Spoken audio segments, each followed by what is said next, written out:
Hey guys! Today I have a special guest with me, and that is Sarah J. Maas! What up, guys? I said it wrong. Sarah J. Maas. I'm sorry. Wait, no, Maas. Maas. It's Maas. We can settle it now. It's Maas. It's Maas, like Massachusetts. Alright, so your new book, A Court of Thorns and Roses, just released, and it's one of the hardest titles to not pronounce, but say in my videos. I always stumble over it. So can you say A Court of Thorns and Roses 5 times fast? A court of thorns and roses, a court of thorns and roses, a court of thorns and roses, a court of thorns and roses, a court of thorns and roses. You just slayed that? That's because I've had to say it in the world? 1,000 effing You've been times. practicing it. Okay. I call it ACOTAR though. ACOTAR? It's the I worst, like that. That's longest title. Yeah. Out of all of your characters, who would be the most likely to have a YouTube channel, and what would their YouTube channel be about? Oh my god. I feel like Dorian would be like a vlogger. Yeah. Like he would just like talk endlessly Like a about, daily vlogger? yeah, like his like books and like the girls he hooked up with. I feel like Kale would do like workout videos. He'd be like one of those personal trainers Yes, that has for sure. like lame workout videos that were probably more like, you know, like Napoleon Dynamite-esque, like really sad and weird. So good. Selena would probably have like a fashion vlog. Oh I yeah, think. for sure. I feel like And Farrah would do like speed paintings maybe. yeah, but she'd probably be on like Pinterest and like Tumblr. Yeah. She like wouldn't want to like be behind like the camera. Whereas like Selena would be like, look at me, All I'm for so it, pretty. yeah. Which that kind of leads to my next question. What kind of social media sites do you think your characters would like want to be a part of if they had that capability of doing that? Manon and Rowan wouldn't want anything Nothing to do with it. to do with social media. Manon wouldn't even have a cell phone. She'd be like, you can call my landline and leave a message on the answering machine that I leave unplugged so you can't contact me. Rowan would just have like one of those like disposable cell phones that he can like just like throw in the trash because he doesn't want people to track him. He doesn't trust the government. No. Selena would be on like Tumblr, Pinterest, Facebook, Twitter. She would have like everything. All of it, Instagram. She'd be an Instagram queen. Oh my god, like endless selfies. Dorian would have his like vlog of like, you know, like the pimp life. Right. Kale would probably just be like, I have Facebook and I never update it. He'd have like the one photo from like 8th grade. He never updates Just to that. have it. Farrah, she'd be on like Pinterest and like Instagram and DeviantArt. She'd be on that. Oh yeah. That would be like her site. And I feel like Tamlyn would just be like, is there like a hunter's website, like an outdoors? Is there like an outdoors social media of network? some sort. If Selena or Farrah were to become authors, what kind of books would they write? Selena would write the smuttiest romance all time.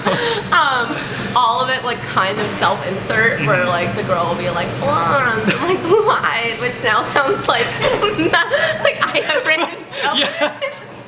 Sounds like something you would write, maybe? No. Maybe. And Farrah would probably write, I don't know, she'd do like coffee table, like art books. Yeah. But Selena would be like the ultimate like smut master. Awesome. She loves reading romance like when Right. she's like 6, so that's what she would write. Okay. And I would totally read it because I love romance. What would a road trip look like with Kale, Dorian, Rowan, and Selena? Oh my god. I kind of want somebody to write a fan fiction of this and like tweet us the link because I want to read it.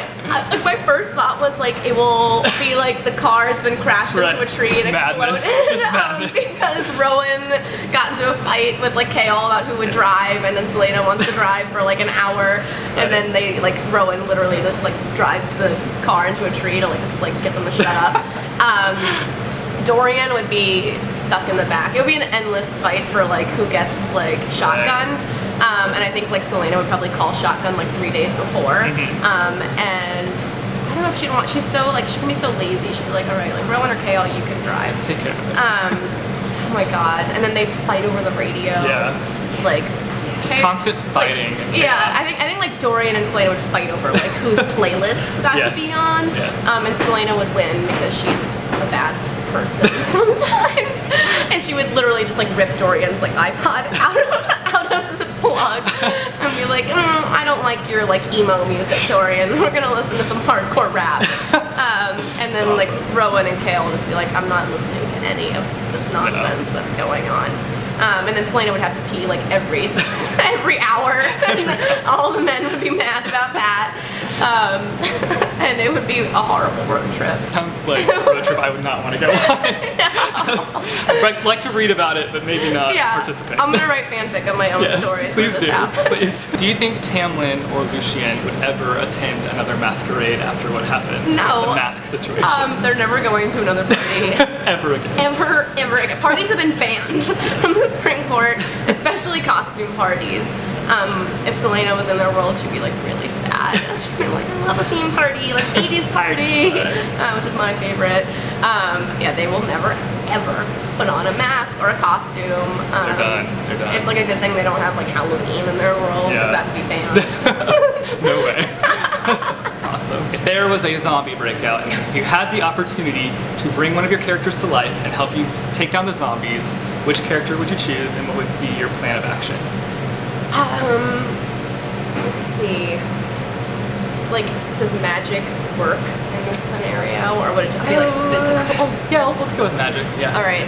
Rhysand from Akatar is like, he can like literally melt brains. So like he would just be like, goodbye zombies, and like all their brains would melt, and then they just like, I'd be like, all right, so now we can go get married and like have 1,000 babies. Awesome. That worked out in your favor. I was like, which one is hottest and most powerful? If you were forced to be on a reality television show between Survivor and The Amazing Race, which one would you choose? I feel like The Amazing Race would bring out the best of me, whereas Survivor, like, I would come across as the most like backstabbing. Like, and you get to take somebody with you on The Amazing Race. Yeah, too, so I would bring my best friend Susan Denner, who is like way smarter than I am. Like I would bring the charm, and she would bring the brains, and that would be the brains are the only like important thing. I could like sweet talk our way into situations, and usually I get us into trouble, and Susan gets us like out of it. Right. So I'd want her with me, but like Survivor, it would just be like a PR. You guys wouldn't be able to write books though. No, we would not. I guess you'd have some time, but no, we would be too stressed out. No, we both need to be in our like hermit caves when we write, and like no other distractions. Right. So Gotcha. the writing would take a break while we win the Amazing Race. They should do like an author. They should. version. It'd be interesting. Susan and I would destroy everyone. Yes, you would. I'm just gonna throw that out there. If any authors want to challenge us, bring it. We're gonna take you down. Okay, so speaking of Susan, you guys have a project that you're working on together. Can you tell us a little bit about that, the Starkiller? Oh my god, okay. So, I'm like, how much can I say that's appropriate online? So Susan and I got the idea for the Starkillers cycle in Las Vegas. We were there for New Year's Eve. I won't go into the details of New Year's Eve other than the fact that B.O.B., like the rap artist, we saw him perform at a club, and he threw like dollar bills at us. Not because we were like particularly hot, but he was like, here are some singles for the crowd. And so then like the crowd went crazy, and we're like shoving, and we were like, it's over dollars on the ground, it's not like $100 bills. It was like people were like fighting over singles. But it was such a crazy experience. And we like had this like random question, like while walking around the insanity of Vegas, we just asked ourselves, like, what if there was a whole planet that was like Las Vegas, like covered in casinos? Like, what would that be like? Interesting. And we're like, that would be like hell on earth. Yeah. And then the next morning, as we were having our hangover breakfast, which was like a 3-hour breakfast because we just like needed like cup after cup of coffee, we just kind of like hashed out what would eventually become this like sprawling space opera, and we were both really busy at the time, but I got home from that trip, and I didn't really want to work on like anything else, and so I knew I shouldn't have been working on it, but I just wrote the first chapter of one of my characters. We don't say who we write, but I wrote one of my first chapters, and the title of the document was actually like, I should not be writing this right now. And then Susan read it, and she was like, we are going to write this. And as we started writing it, we kind of realized like it didn't fit into any of the little boxes that like publishing likes to put books in, and that we didn't want to tell the story like just in like one straight like easy arc. It would be like many different characters, and so we thought, why not just like put it online for free. And, like our favorite part is that we can like drop 1 million F-bombs, which like right now as we're talking, I'm like literally just like filling up like holding them F-words, back. like it's just like we're gonna turn off the camera and it's gonna be like an F-splosion. So with Star Killers. Like that's why there's so much profanity because it's like I can't curse as much in my books because it doesn't like fit in a fantasy world. Star Killers is my favorite. It's my way to like blow off steam. Or just, like, almost, like, What's it like working with Susan? Do you she's because I mean you guys are best friends. It's amazing.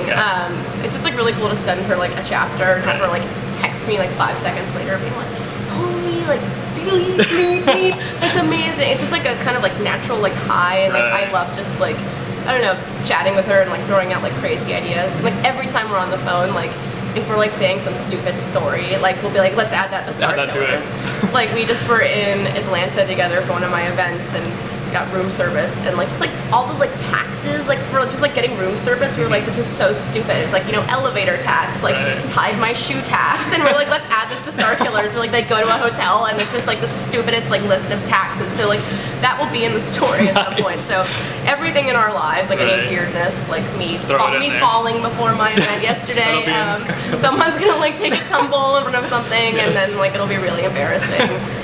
So all that goes into Star Killers, and it's just like a project for fun, and like we have no plans. It's nice to have that kind of fun project outside of and like I like just like excuses to talk to Susan. Like, this is like work, but it's not. It's just playtime. It is. Do you have any embarrassing stories from book tour so far, or book tours from the past? Okay. That you'd like to talk about? I mean, like we should get like a slow, dramatic shot of the leg.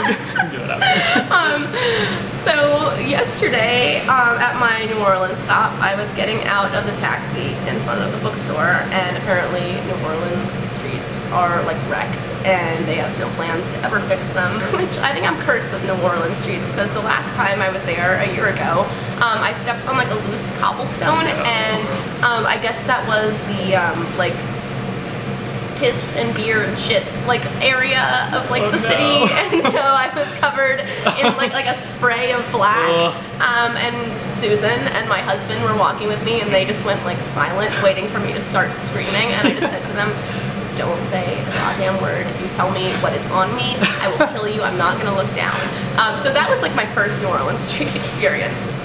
So this time I was like, it's gonna be better, New Orleans. We're gonna get along because I do love you so much. So I got out of my cab in front of the bookstore, and like there were a bunch of cars parallel parked in front of it. So I thought the street would be like just an even walk onto the sidewalk between the cars, but apparently there was like a 4-inch gap from where like the asphalt just like stopped between the cars, and so I tumbled into like a gravel pit.